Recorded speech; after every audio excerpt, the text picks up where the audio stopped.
weekend for me, as it's been a busy week, but I've got more time on my hands, so I've got a few nice to do projects rather than repairs on the go this weekend.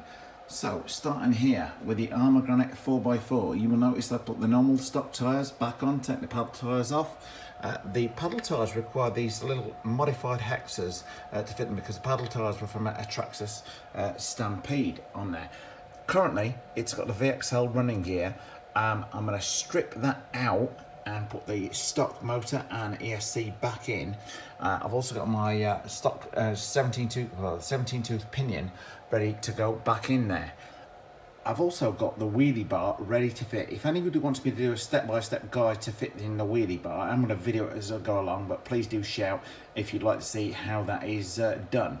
The reason for all of that kind of work on there while I'm taking the VXL setup out is I've got one of these new Onyx 5000 milliamp 8.4 volt nickel metal hydrides to test out with this baby. How big a runtime do we think I'm going to get out of this battery pack with this particular car? Please do comment away as exactly how long you think this pack will last. Moving on down, while I like my big cars, I also love small fast stuff and modifying small fast stuff to just do crazy stupid things. I've got a few ideas in the pipeline, a few bits on order from Amazon to do that. Speaking of which, comedy moment guys and girls, this is my new brushless motor. Well, my sidewind, it actually fit, the leads fit in absolutely fine into my sidewinder ESC here.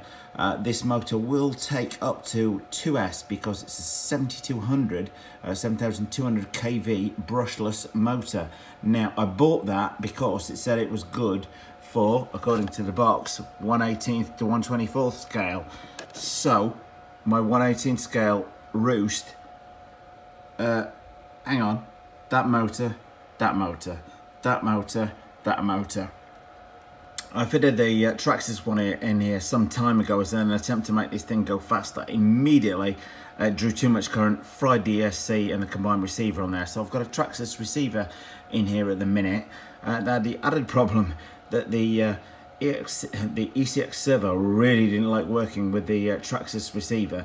I was getting a lot of stuttering around the thing, so I took that one out, fitted a spare one I had, put it on slightly wrong, and the thing was wanting to turn the wheels hard one way, and anyway, whatever's happened, the thing is just dead as a doornail. So I've ordered a pack of 4 new of these small servos from Amazon for a grand total of $15. So they're arriving tomorrow, so we shall see exactly what they're like, but I think at that price they're virtually throwaway items. So I'm going to replace that servo, take this out, fit this setup back in, and I can't wait to see if this thing, or how well this thing drives that thing.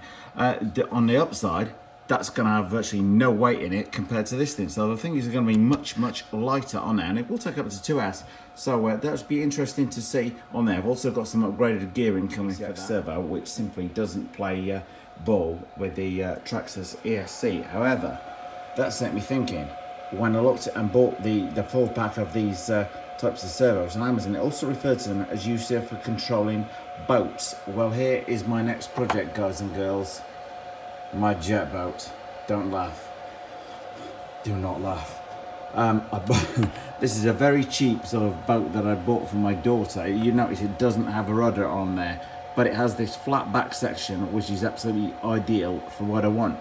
The 2 motors on there will come off because I'm going to strip that thing completely, as I'm going to grind that bit off the middle in there. That is because the keen-eyed of you amongst you will have spotted this jet motor, and I'm going to build my own jet boat because I was quite fancying one, but they're about $300 or $400 for a half decent one. So I came across this thing on Amazon, $25. I'll link to it if anybody's interested. I do fancy building a boat with about 4 of these on brushless, and about that would be monstrously fast. But let's small acorns, Rich. Let's grow one tree at a time.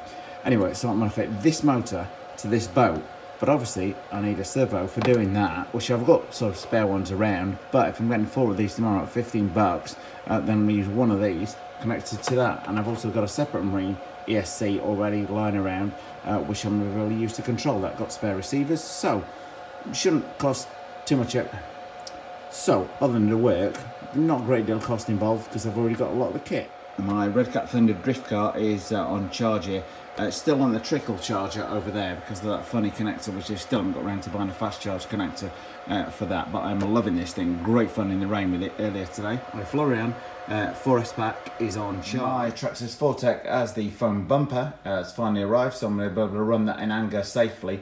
It's quite drivable, but I'm just very conscious that if I hit anything with it again, with only half the bumper on there, I don't want to risk banging the car because I've got an awful lot invested in the GPM parts on the car here. So I hope that makes sense, guys and girls, as to why they've not run that sooner. So that 4S pack is charging to go and run again as soon as the weather improves, that is.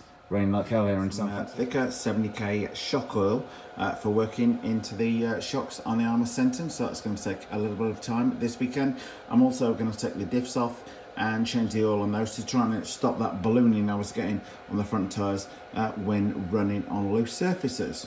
So a little bit of work on that one, but the shock oil is needed for taking those big landings at the Shell Sands jumps that you may have seen in my other videos of the Arma Senton. I saved the big baby for last. The low seat is still in the condition it was last week, still awaiting me to get the work on it. I'm going out tomorrow to buy a Black & Decker workbench because that will enable me to take the weight of the car off of the wheels and easily access that front part, all being well. Well, anyway, I hope you like workshop weekend because I've got quite a bit ahead of me, but quite a few of them are nice to work on projects, like my little ECX Roost here, which I'm speed boosting, and my jet boat. I have a feeling that is going to be quite a fun one to behold. Anyway, thanks for watching, guys. We hope you liked this video. If you did, please click on the circle image to subscribe. Thanks for watching. It helps if you want to turn on the notification button next to the subscribe button.